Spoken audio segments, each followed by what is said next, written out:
से सुनेंगे, आपको धार्मिक अनुष्ठान करते हुए बहुत से साधक मिलेंगे और जिन्हें धर्म का भी बहुत ज्ञान है,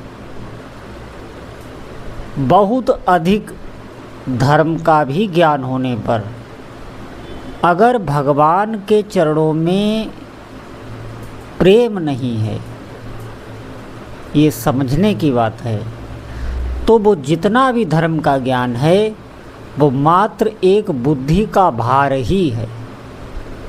आप समझें इस बात को।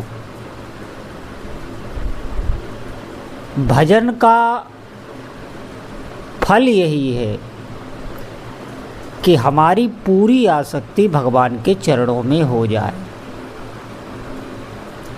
और अगर वो नहीं हुई और हमें बहुत कर्मकांड आते हैं, बहुत हमें धर्म का ज्ञान है, हम जो भी बोलते हैं वो बहुत धार्मिक है और सभी शास्त्रों का हमें ज्ञान है, लेकिन भगवान के चरणों में ममता नहीं है, ध्यान रखना, भगवान के चरणों में प्रीति नहीं है, तो वो सब व्यर्थ है। और भगवान के चरणों में प्रीति, भगवान के चरणों में ममता, उसके लिए आपको साधना करनी होगी भगवान नाम जप की। आप ध्यान दें, इस कराल कलिकाल में और कोई ऐसा साधन नहीं है जो हर व्यक्ति के लिए सुलभ हो। कोई भी व्यक्ति हो वो भगवान का नाम जप कर सकता है, और भगवान के चरणों में प्रीति हो गई या भगवान के नाम से प्रीति हो गई, भले ही उसे शास्त्रीय ज्ञान ना हो कुछ भी, लेकिन कभी स्वप्न में भी किसी जीव का उसके द्वारा अहित नहीं हो सकता। ये ध्यान रखना। हर जगह वो अपने इष्ट देव के रूप में ही सबको देखता है, सभी का वो सम्मान करेगा। जो अच्छे से नाम जप में लगा हुआ है वो सभी का सम्मान करेगा, सभी का आदर करेगा, लेकिन कभी भी अपने सम्मान और अपने आदर से वो प्रसन्न होगा ही नहीं, भीतर से उसे अच्छा नहीं लगेगा। और एक बात है, जितना मन भजन में लगता जाएगा उतना ही संसार से हटता जाएगा। हटने का मतलब है, सभी साधक ये सुन के भयभीत ना हो कि हमारा सब छूट जाएगा, ऐसा नहीं है। हटने का मतलब है भीतर से किसी पर भी वो विश्वास नहीं करेगा, किसी को अपना नहीं समझेगा। उसे भीतर से यही लगेगा कि हमारा काम बनना है, जो भी, चाहे भौतिक हो चाहे आध्यात्मिक हो, पूर्ण अपने इष्ट देव पर ही विश्वास उसका दृढ़ होता जाएगा। सांसारिक लोगों से प्रेम और बढ़ जाएगा, ऐसा नहीं है। सबको ऐसा लगेगा कि ये भक्त है, ये साधक है, ये हमसे बहुत प्रेम करता है, सबको ऐसा लगेगा, लेकिन भीतर से वो कोई उसका अपना नहीं होता।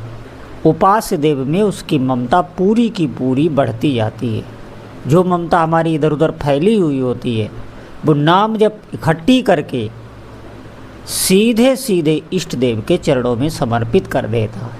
और ये बात सिर्फ भजन से आएगी। चाहे कितना भी आपको भौतिक ज्ञान हो जाए, चाहे कितना भी आपको शास्त्रों का ज्ञान हो जाए, अगर आपने निष्कपट भाव से भगवान का भजन नहीं किया तो निश्चित समझिए स्थिति नहीं आवेगी। धन की ममता, काम, क्रोध, लोभ, मोह, ये सब सताते रहेंगे, इनसे बच नहीं सकते आप।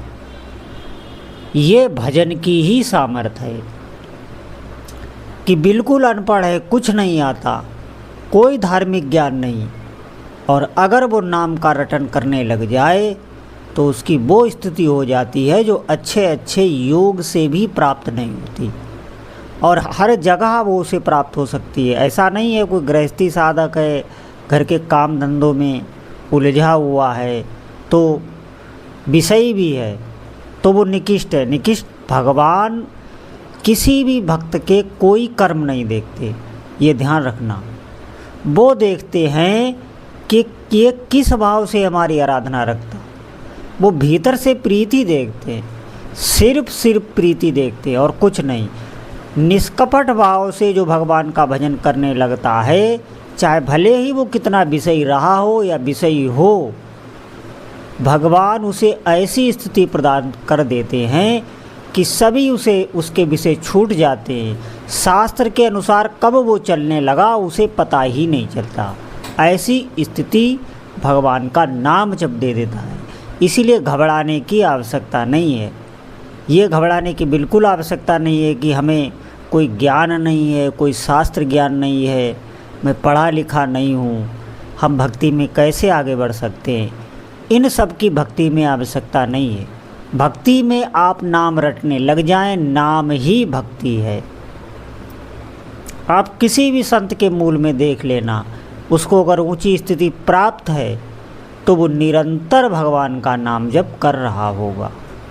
इसी से वो अवस्था आती है, अपने प्रभु को बार बार पुकारना। क्योंकि वर्तमान समय में भगवान का नाम ही प्रकट है, भगवान प्रकट नहीं है, लेकिन वो नाम के अधीन है। कोई भी नाम, कोई भी वस्तु का भी क्यों न हो, वस्तु को प्रदर्शित उसका नाम ही करता है। इसी प्रकार आप नाम जप करिए, इष्ट देव का स्वरूप अपने आप आपके हृदय में आ जाएगा और समस्त जो आध्यात्मिक वास्तविक ज्ञान है, जो बुद्धि का विषय नहीं है, वो आपको प्राप्त होगा। ये ज्ञान सब बुद्धि का ही विषय है। अगर भगवान में प्रेम नहीं है, निष्कपट भाव से भगवान में प्रीति दृढ़ नहीं हुई, तो केवल और केवल बुद्धि का ही विषय है। आप ध्यान दें, जब यही बुद्धि कोई शारीरिक ऐसा कष्ट आ जाता है, ऐसी आपदा आ जाती है, तो यही बुद्धि कट जाती है। आप देखें, अच्छे अच्छे लोगों की बुद्धि कट जाती है, वो बड़बड़ाने लगते हैं, सब उल्टा सुल्टा करने लगते हैं। कोई ऐसी विपत्ति आई, उनके अहंकार पर ठेस लगी, उनकी बुद्धि विपरीत सोच देने लगी और वो ऐसे लोगों से सलाह मांगने लगे जिनको वो खुद सलाह देते थे। क्योंकि अपने पर जब आई तो उनकी बुद्धि काम करना बंद कर देती। इस बुद्धि की कोई सामर्थ्य नहीं।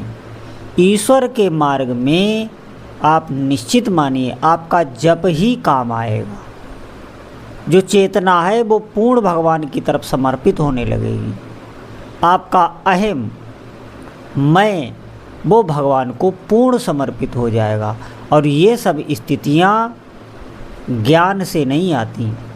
आप कितना भी ज्ञान पढ़कर इकट्ठा कर लीजिए, वो मात्र आप दूसरों से बहस करने और अपने ज्ञान को प्रदर्शित करने, मान सम्मान पाने, यहीं तक सीमित रह जाएगा। भगवान का प्रेम वो निष्कपट भाव से नाम जप करने से ही प्राप्त होता है और इससे ऊंची कोई स्थिति नहीं। इसीलिए आज से ही नाम जप में लगें, समय को व्यर्थ ना करें। जितना मन भगवान में लगता चला जाएगा उतना पवित्र होता चला जाता है। और किसी भी साधना से मन इतना पवित्र नहीं होता जितना भगवान नाम जप से होता। उतना मन पवित्र होता जाता है और जितना मन पवित्र होगा उतना ही भगवान के नाम जप में लगेगा, सहज में ही लगेगा। सहज में ही उनकी स्मृति बनने लगेगी, उनका ध्यान बनने लगेगा, स्वप्न में भी नाम जप चलने लगेगा। भगवान के रूप का दर्शन स्वप्न में भी होने लगेगा। हर जगह आपको अपनापन अपने इष्ट देव के कारण लगने लगेगा। जैसे बहुत से ऐसे भी साधक हैं जिन्हें बहुत अकेलापन लगता है, वो भयभीत भी हो जाते हैं। आप नाम जप करिए। नाम जप का ऐसा प्रभाव है कि वो साधक के अकेलेपन को नष्ट कर देता है। कहीं भी आप चले जाएं, आपको किसी की आवश्यकता नहीं पड़ेगी। आप अकेले ही नाम में मस्त रहने लगेंगे, क्योंकि नाम के साथ ही इष्ट देव का सानिध्य भी रहता है। ये बात ध्यान रखना। आप जिनका भी नाम जप कर रहे हैं उनकी शक्ति आपके साथ ही चल रही है। इसे हमेशा अपने दिमाग में रखना। ये नहीं हम नाम जप कर रहे हैं हमारी कोई सुन नहीं रहा है। आप निश्चित मानिए वो हमें भले ही दिखाई ना दे रहा हो, क्योंकि भगवान हर जगह विराजमान हैं और उन्हें कोई पुकार रहा है तो क्या वो सुन नहीं रहे हैं। भौतिक जगत में भी जब हम किसी को बुलाते हैं वो हमारी तरफ देखता तो अवश्य ही है, चाहे वो कितना भी व्यस्त क्यों न हो। वो एक बार उसका नाम आप बुलाओगे तो वो देखेगा।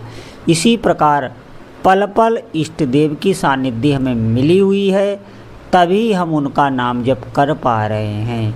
उनकी अगर कृपा ना होती तो आप नाम जप नहीं कर सकते। इस बात को अपने दिमाग में रखना कि प्रभु की हम पर विशेष कृपा है, तभी हम नाम जप कर रहे हैं।